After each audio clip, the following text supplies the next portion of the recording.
welcome to Veronica Live, and we are here with our next guest. And, I am a world traveler, and I've got my co-host here, Statesman John Salick, is on with me. And I met this guy in the airport here where I live in the Panhandle, and his name is Laszlo Klima, and he writes scripts, and he's out of L.A., and I was in love with his accent. So I said, "Are you Hungarian?" And he said yes, and that's when we met. So, I was joking with John. I was like, I pick up people at the airport, to find my guests. So welcome, Laszlo, to Veronica Live.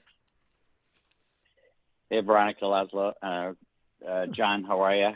With the name Laszlo, it's kind of hard to get away from. Okay, well, are you Hungarian? No, I loved it.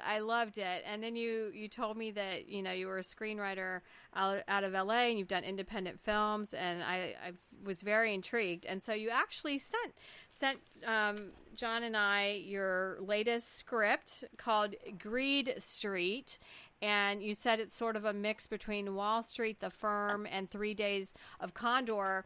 And I have to say, I was so excited to read this because all I've been doing is watching politics every day that I actually, it opens with the murder, Laszlo, and I was so excited. Somebody was murdered, and it was exciting. So.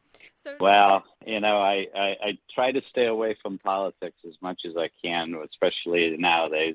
Every 4 years it seems like I know it's your job, but it's so I don't even watch the news anymore. I watch a little bit in the morning, and that's it. At night I just refuse. I can't do that because I used to do that a lot, and it's just I felt the change that it was just really bothering me, and I just kind of cut it out, cancel cable and everything. So tell me how a Hungarian ends up in LA. Let's start there. How do they all end up here? No. Yeah. And in Florida, I'm sure. Right. Well, I escaped. I want to take you back. I grew up in Hungary. I grew up in central part, in Budapest. I left in my 20s after university. Kind of a long story.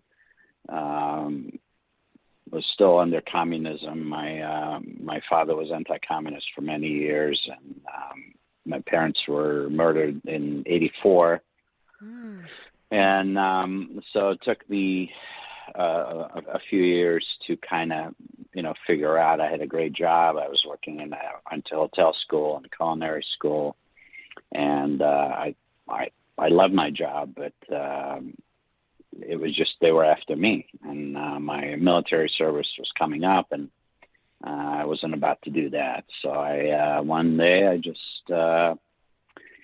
went to the Austrian border and escaped. I jumped the fence and into Austria and never looked back. Wow. So, and then where did you go after you got into Austria? Well, Austria, you at that time anyway, I'm not sure if it's still that way. You have to go into this refugee camp, which is about 20 kilometers from Vienna, and then you kind of wait. If you have relatives in the place where you want to go, then you have a little bit better chance to go. But they put you in the quarantine for about 30 days and check you, make sure you are not a criminal and killed somebody or something like that. And then they notify in my case, the Hungarian government, they'll notify them and said, hey, this guy's here. Is he wanted? Is he a criminal? What's going on with him? You guys looking for him? And so in the 15th day, 2 weeks into the whole thing, they came and got me and took me down to the commandant's office, and I was, just planning my escape with, all these guys around me with high boots and leather jacket, leather coats. They look really mean guys, but the Austrians were really good guys.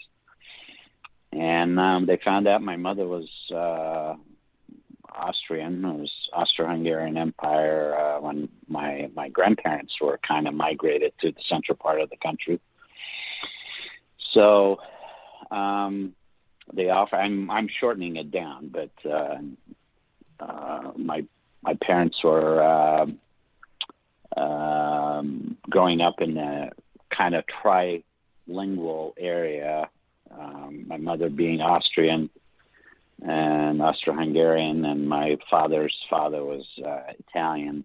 So I am Hungarian, but I'm really a mix. So I spent about 11 months in Austria waiting because I didn't know anyone here. I didn't have a relative or didn't speak the language. My profession was not what they were looking for. They were looking for engineers and mechanics. So I had 3 strikes against me, and they told me to get comfortable. And it could be 2-3 years before you're sponsored by either a religious organization. In my case, was Catholic, or some other organization, a charity. So 11 months, I was here. I could have gone to South Africa. I could have gone to Australia within 30 days. They were looking for people, especially in South Africa. At that time, they were looking for whites. And thank God I didn't go there. So did you always want to come to America? I always did. Since I was a little kid, I always hung out with my uncle, who was a mechanical engineer, but he was a town projectionist where they lived, and they had a one-screen theater, and I always hung out with them, and I would go up to the projection booth and watch the movies from there, and kind of look over his shoulder, or see what he was doing. How this is old school, when the reels were. Or the big reels were shipped in from wherever, America, in most cases, and kept them for 4 or 5 days, and had as many, because they were very expensive at the time to do those things. The first run movies, and they weren't even really first run. They would come like 6 or 7, 8 months later. So I started seeing some American movies when I was a little kid, and I always wanted to come to America. And, when they asked me where to go, I said, where do you want to go? And I had 3 choices. I had New York, Chicago, and I think Dallas. I can't remember what the third choice was. And arrived in New York, and couldn't get a job. Well, they found me a job. I was working in the factory, but I couldn't get a job in my profession in hotel management. So even though I had an advanced degree and worked for Intercontinental at that time, and I was general manager for a part of the time. So it took me a while until I started picking up the language. And any moment I had one day off, and I would go to the multiplex theater that opened up near me in Harlem, and I paid one ticket. Back then it was $4, and then I would sneak into the rest of the movies for the rest of the day. Buy a big popcorn and take a water. And well, they say watching TV is the best way to learn English, because my mother was foreign, and that's how she really refined it, was watching soap operas, actually. So I'm curious, Laszlo, what you reading your bio here, and it mentions that at age 10 you watched Easy Rider from the projection booth. That's an interesting movie to be watching. Did that give you some idea? How did that give you an idea of what America was, or did it form any opinions or whatever? Or scare you, actually? Well, first I have to go back to how it came about, because I heard about, my friends and I heard about this movie about Harleys and, riding across America and all that stuff, and, seen some pictures of it. And my older brother was, he rode motocross bikes. They were terrorizing the neighborhood, and my cousins. So they were always fixing bikes and riding motorcycles and everything. So I always hung out with them. And I was too young to ride, but and then I heard the movie was coming for a few days, and I went to my uncle's and I said, I'd like to see this movie. And I was like, no, you can't see that because it's an R-rated movie, or I don't even know what it was called at that time. I didn't think it was R-rated, but it was, a mature audiences only. So even in school, they put out because kind of word got out that we wanted to see this movie, a few of us, and they said, no, if you do that, you get kicked out. So I kept bugging my uncle for it seemed like forever, and he says, well, there might be one way to see this movie, but you have to work for it. And I was like, I'll do anything. I was 10 years old, slave labor. It didn't even enter my mind, So he said, you're going to have to come up to the projection booth and help me cut the film. And they were, cutting it. There were 3 projectors, and then you were kind of back and forth as you were putting the reels up. So I learned to do that, which is now obsolete. But from then on, I think I seen movies below in the theater itself, in that theater, about a handful of times. Every other movie I saw that was up there with him, and just kind of watch it from kind of that perspective. So Easy Rider was, that drug and all that reference. It really didn't bother me, but I really wanted to see the bikes and America, the mythical place. So that's kind of the way I want to answer your question, John. So was that a motivation when you decided to leave? I mean, was that something that you kind of had in the back of your mind? It's like, there's this really great place I want to go to. Well, it was probably, in my mind somewhere, but I was obviously too young. Seeing my father, who was a university professor, and against the government for a long time, as most of my life. At that point, I just, seeing it, and I didn't see any change, and I never saw the change that happened in 1989 or 90 or 91, the rest of Eastern Europe. But I probably just kind of gave me a goal in life, and then, after I finished university, and it was kind of, I really would like to somehow get there, but didn't know how, or didn't know the process or anything, because I couldn't get a visa. I couldn't get to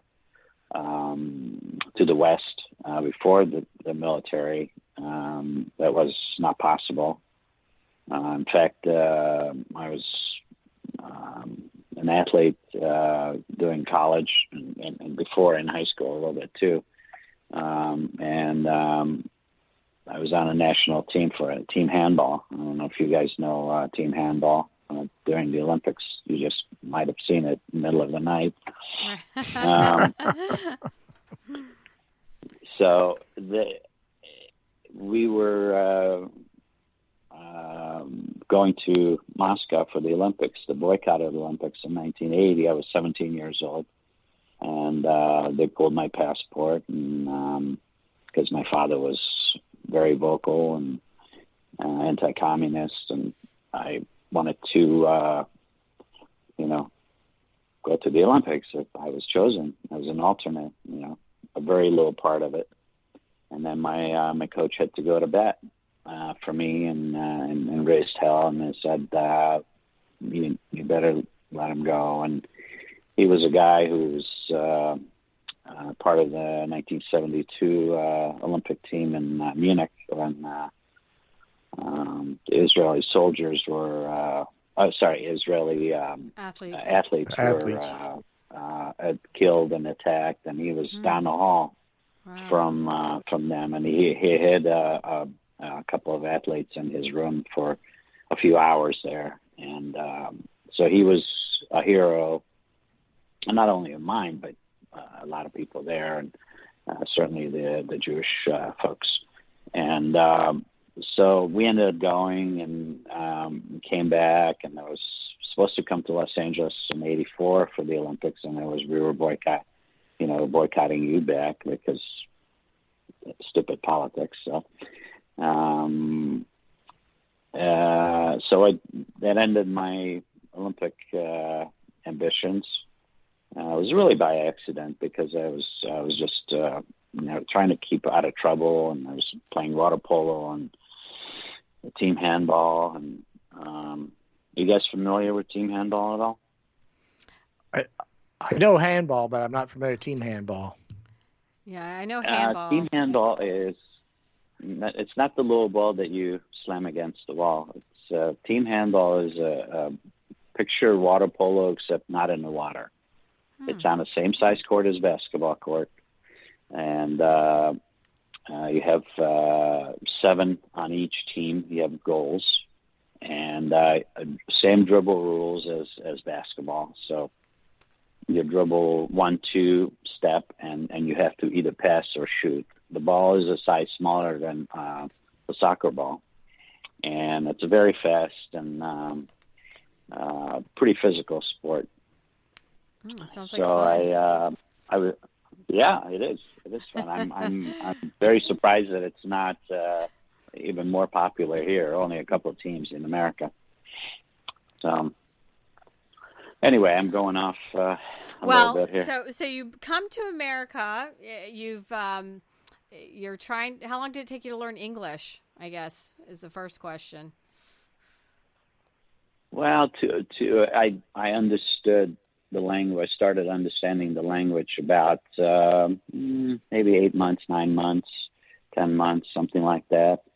And then started speaking because I was conscious of my accent, and I always just wanted to lose it. I didn't want to be known as a foreigner and all that, which is kind of silly because we're all from somewhere. All foreigners, right? So. Right. So I really wanted to. So I kind of picked it up and started speaking, and here we are. Awesome. And how did you get into writing? And when you read the screenplay, which, like I said, I was so excited because I've just been literally treading water in politics, and it's been awful lately. So it was fun to read this. And the first page, you say that this is based on a true events. So and you've done this before. You've written this Greed Street script. So how did you get into writing this? And then tell us about Greed Street, because I loved it. Well, thank you. I spent a number of years in the hotel industry, hotel restaurant business, and some corporate management here in Los Angeles after I moved to LA in 1990. And I met my wife, and we had a family. So I was concerned because I was never home. The hotel industry and the restaurant business is not conducive to family. If you know anyone in that business, they're always there. So right. I really wanted to look for something that I could be more home with my son at the time.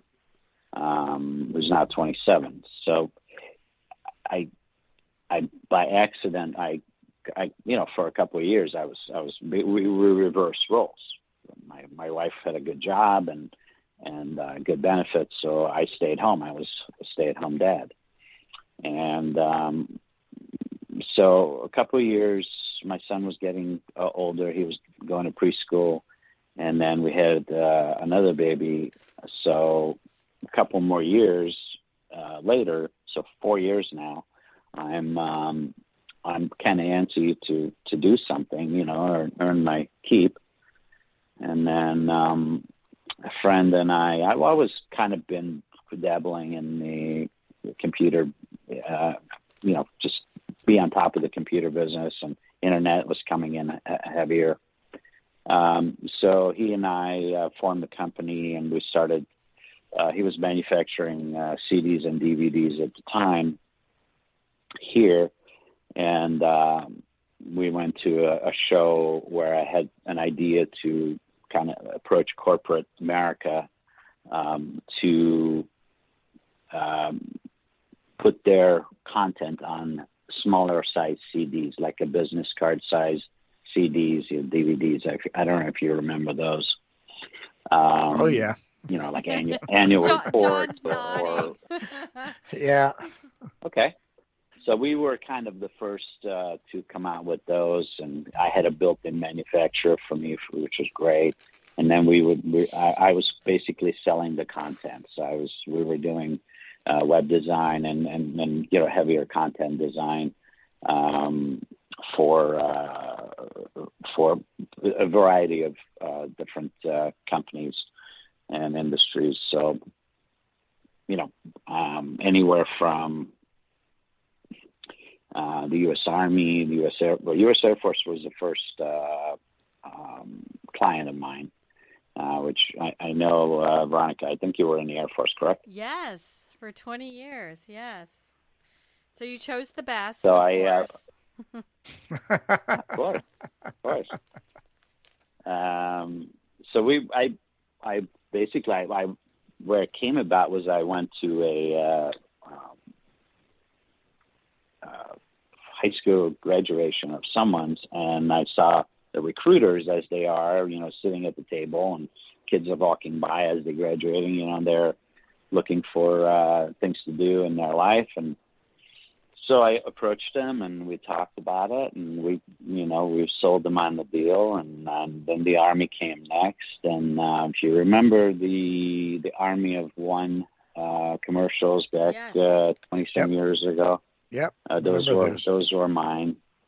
Nice. And so I kind of got into low budget commercials for some of the clients. The first one, ironically, was an African American. It was an urban clothing store that I walked by near my house, and these two guys were just starting the business, and they wanted to put something up on MTV and advertise. And so we did a low budget commercial for them, and it hit it off and ran for almost 6 months. They were so successful.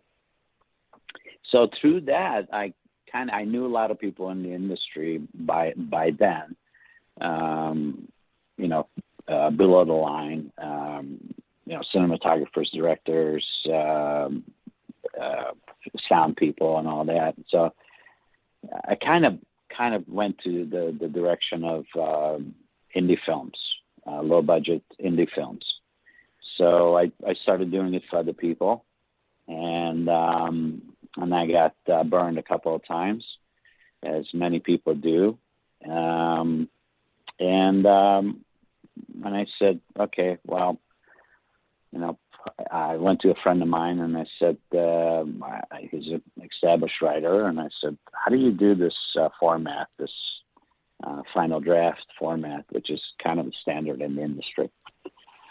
And he showed it to me, and because I said, I have some ideas, I have some stories that I want to do, and he helped me kind of format the way, and he says, just keep writing, keep doing it, just run it by me, and we'll do this. And it took me about a year, because again, I'm still a foreigner, and I learned the language here on the fly. It It's not like I went to school. I think you're doing I fine, Laszlo. You think so? Okay. I think so. I'm not going to be kicked out, right? No, not today. So, the long story short, that I wrote my first screenplay because a friend of mine who was a pretty well-known character actor, and we were talking about one of his first big hit features, and I read the book, and I really wanted to, kind of left to a sequel, and I said, you mind if I have some ideas? And I said, yeah, no problem, just do it. So I just want to run it by you to see if I'm, out of my mind, or we can approach someone with this. And so that was that. And then, unfortunately, it didn't go that well not well. It's kind of still out there, but Warner Brothers owns the property, so I have to be a little careful. Don't want to piss anyone off, in that. Sorry for the language. But so I had this Wall Street drama. Actually, the guy worked for me in New York, and he kind of confided in me because I was the last guy.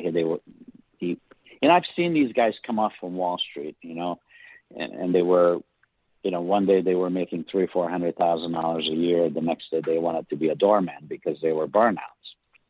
So they send him down to me and they say, hey, find something for this guy to do. And we're a big enough hotel, so we could do something. And I met this guy, and he was kind of a cool customer. He was not one of the frantic ones that I've seen before. And so I started asking him a lot of questions, and I said, okay, what happened? What? I said, well, I can't do anything. I can't say anything because it's a grand jury investigation. I'm like, well, dude, if you can, am I safe with this thing?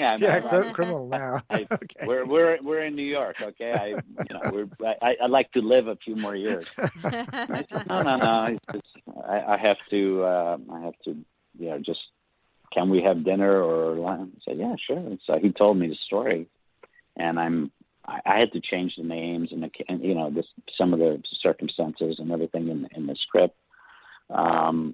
So he told me, and it just kind of blew me away. And this is between Madoff and Ivan Boesky, which Wall Street was based on his character. Michael Douglas played him. So, so that's the kind of in between time. But this was like, $600 million embezzlement scheme, which today probably wouldn't even make the news with all these. With the crypto and the Sam Bateman. Politicians and everything. Yeah. So I guess I've been thinking about it as I was reading it, and I chose who the actor is I want to be your main character. So I've directed commercials and things, and so you're going to need me on your team. But I want that British guy, Idris Elba, however you say his name, to be your main character. Idris Elba? Yes, he is so sexy and handsome. And the whole time I'm reading the script, I had him running and doing all of the things. So I'm your casting director. We'll start with that. Sure. John, he's adorable. Absolutely. I mean, we'll have to get rid of the British accent. Oh, he's a great actor. I've already cast him as the main lead, but no, I enjoyed it. And he can do an American accent too. I'm sure he can do a lot of things. But it was fun reading the script because, I guess I haven't read a script. My kids all were in acting, and, I was the acting mom and things, driving them to their productions, and it was just kind of fun because it is a script, and you talk about where things take place, what people look like, and I totally felt like I was in New York. I just loved it. So I guess what's next? Because I'm ready to come work for you and be your casting director and to see this on the screen. And plus it was very tasteful because, right now that to me, when it gets too graphic in the sex, it's not fun anymore. I like when it's gentle, and this was that way the whole way. And plus part of it too, you kind of go back to like a poorer section in New York, and they're in a club, and like I could hear the music, I could hear it in my head reading the script. So what's next, Laszlo, on this? Because I loved it. Well, it now I know for sure you read it because some people read it and it's like they glance through it, but well, Harlem. I lived in Harlem. So back then, Harlem was, I lived 8 blocks north of Columbia. So that back then I was the only white guy in the neighborhood, really. And they thought I was either lost or crazy.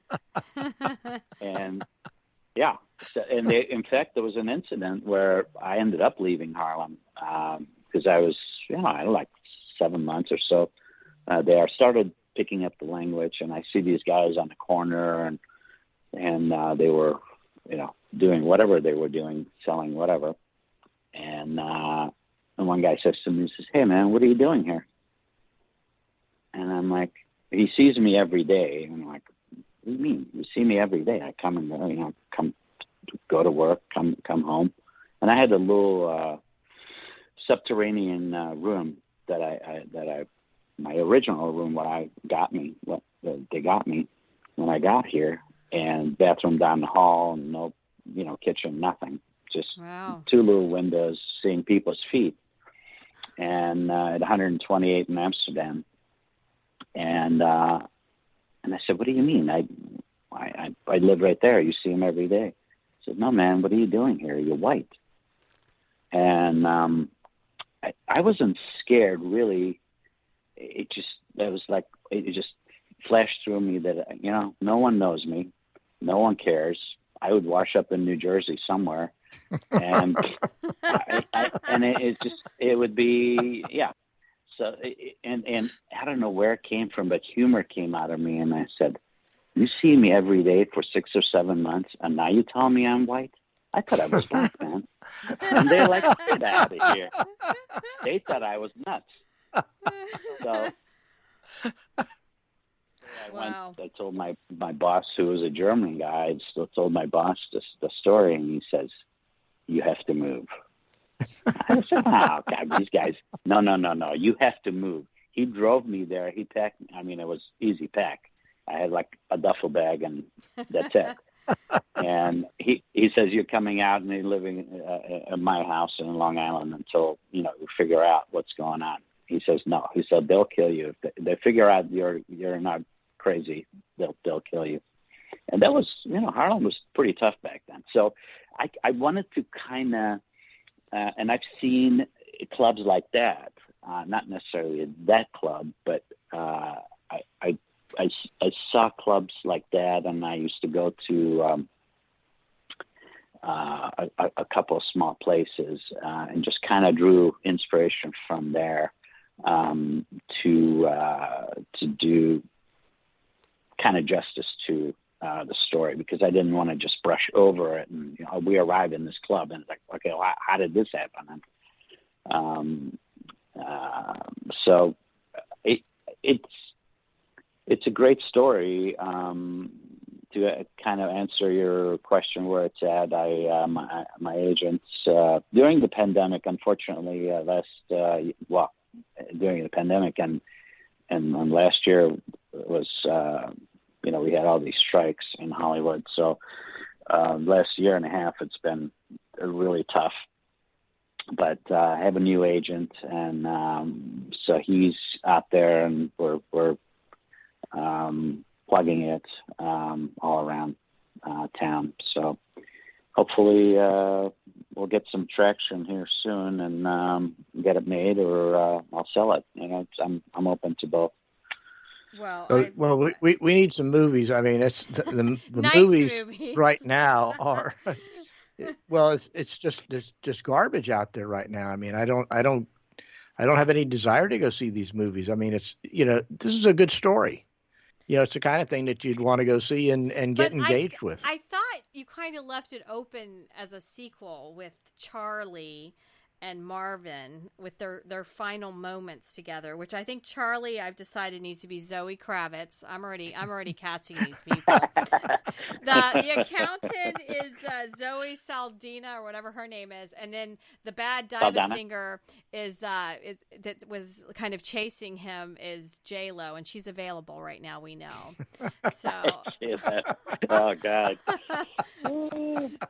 See, you like my choices, because she's quite sexy, like she's pursuing radioactive. Marvin. J-Lo's radioactive. So, well, I hope you get it onto screen, because then we'll be able to say we knew you and we had you on here. And then, are you working on something else now? I definitely was inspired because I've been in around 9 fighter squadrons, and so I already have the title of my book, Fighter Pilot Wives, The Fast Jet Business. And I've said this for years because there's so many stories that are in my head. And like, you totally inspired me reading this script. So what's next, Laszlo? Well, I've kind of approached my agent about this and tried to leave, like you said something about sequel. Yeah. And not necessarily a sequel, but there could be a sequel. But maybe do a short series, with the streamers now, you see these 6, 7, 8 episodes. So either do a feature first and then do a series of it after that, a few episodes after that, and then see where it goes. So we're kind of kicking that around, but at first I like to do a feature. I love that. But the kids left it open. I did. And in real life, actually, the gentleman whose story this is, or the story is based on him and his life. He ended up in witness protection program. And I never saw him again. Started receiving postcards, birthday and Christmas cards after about 10 years in California, and nobody signed them. It's like normally you sign, "Hi, love Dad" or "Love Veronica" or something. Like, happy birthday, and I'm like, who's doing that? So I know people in Europe, but to my knowledge, nobody was in Switzerland. So I just kind of left it. Very intriguing. I'm like, that's definitely the next sequel. I see it with the postcard from somewhere exotic. So and then about so this went on for several years, and then a few years ago. He signed his real name, so I knew it was him. Wow. So what's next? Actually, I have another screenplay that's a little bit more close to me. It's called "In the Footsteps of Evil." It's a period piece. Starts out in World War II with my grandfather, who was a POW in Berlin at the end of the war, and he became a Nazi hunter until the end of his life. When he came home, his family was murdered. My mother and my grandmother were the only ones left. They had a farm, and they were rolling through the Germans, and they just they wanted food, and they didn't want to give it to him, so they shot him. So it's basically I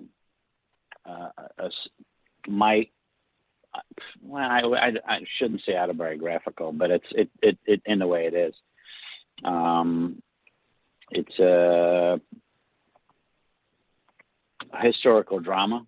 It takes place in 3 continents, and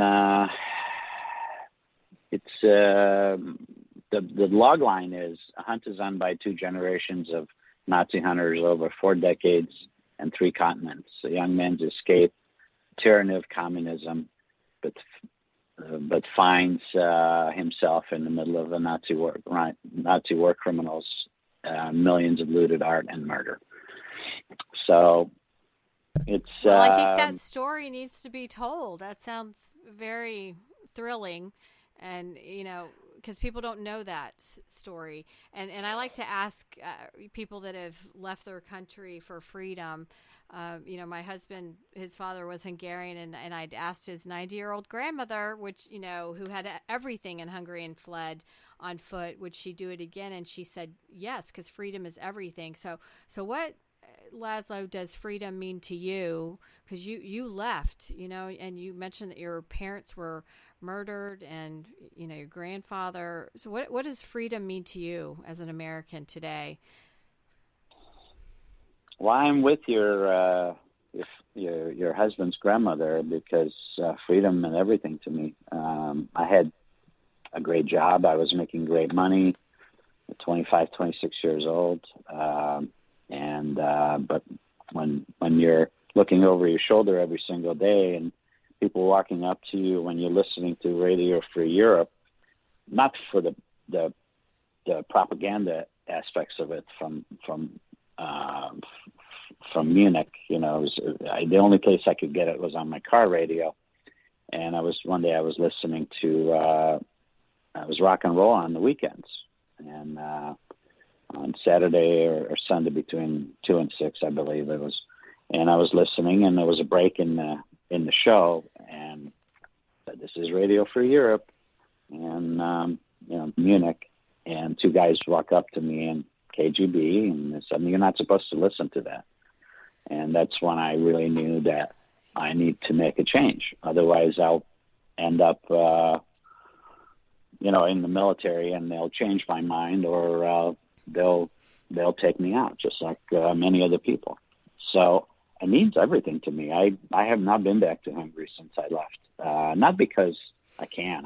I'm American. I've been American for 30 some years now, but it's just to me, there's a lot of things there that I just have to kind of piece by piece kind of make peace with it. And I just once you're how should I say this? Once you live in a totalitarian society like that, or you grew up in it, it's kind of always in the back of your mind.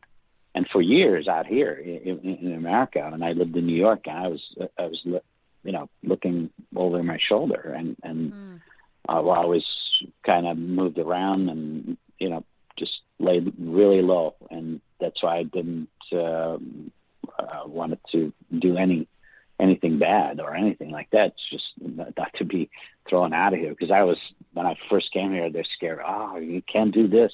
You can't get a traffic ticket. You can't get this because they'll throw you out. So, you just have to keep your nose clean. And so it means everything to me. I'm American now, as far as I'm concerned. My family and my wife's American, born and raised here. Both my kids,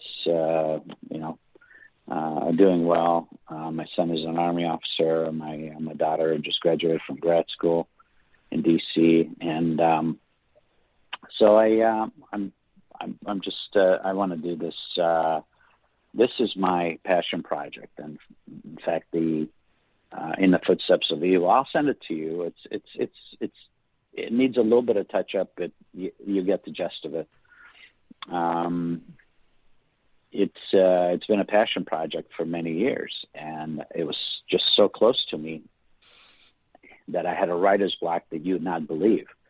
And for 5 to 7 years probably, I had maybe 30 pages written, and it just sat there. And during the pandemic,